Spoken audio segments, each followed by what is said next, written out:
when I was an assistant, this is, back when I first started in casting, I was not in the audition room. I was out in the lobby with the actors, continuing to work and do my things, and then, making sure everybody in the lobby was okay. And a couple of times we would get way behind, and very painfully behind, like an hour and a half behind in our schedule. And so obviously everybody's getting a little agitated. There's a lot of people there, and people have to get to their next audition, their day job. They have to go pick up their kids. There's a lot of things going on.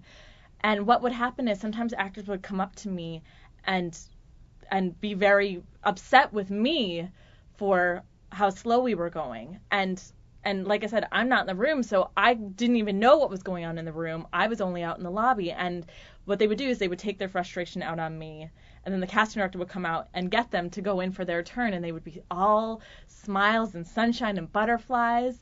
And it's seeing those two sides. And then, occasionally I would actually tell the casting director about their behavior, and they were like, oh gosh, so you have to just be really aware of that there's always somebody who can see how you're behaving. We want people on set who are going to get there and be fun and do a great job. We're not going to complain if we're running behind that day during shooting, who can find a way to sort of troubleshoot when things like that are happening. Any actor who was sitting there during the 2 hours that we were behind who came up to me and said, I'm so sorry, I'm going to be late for my next thing. Do you know how long it's going to be? Just ask the question.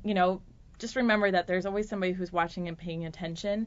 And we don't necessarily remember the people who are really well behaved, but we always remember the people who are not well behaved. And it does stand out. So it's definitely something to keep in mind.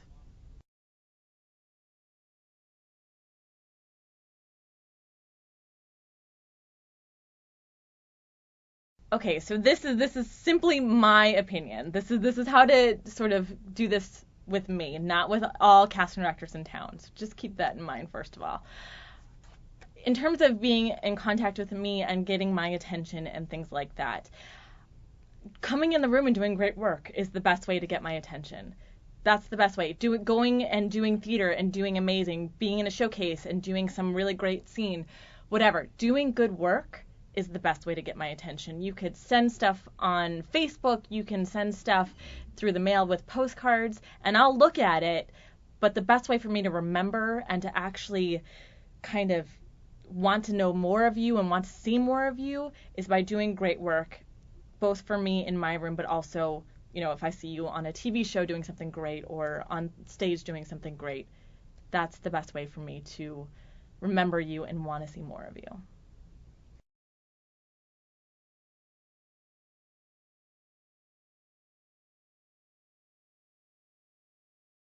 I feel a certain way about Facebook, but I know others feel very differently. So again, this is solely my opinion of it.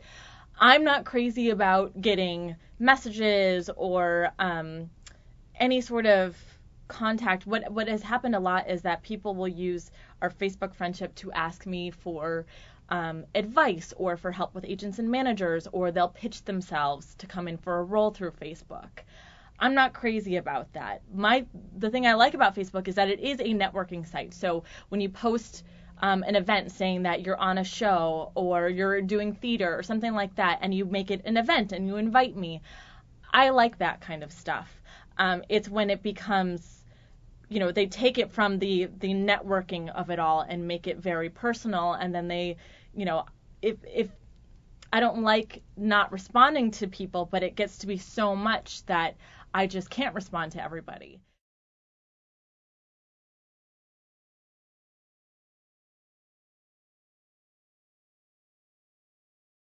Yeah, definitely. Everybody's a little bit different.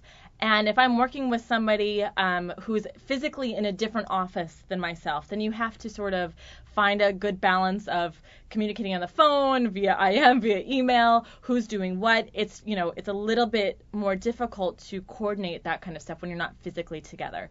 So that's one thing to keep in mind. The other thing is that everybody has a very different style. Some people are very quick. Some people like to take their time a little bit more. Some people really push for making offers, and others really like to do more auditions.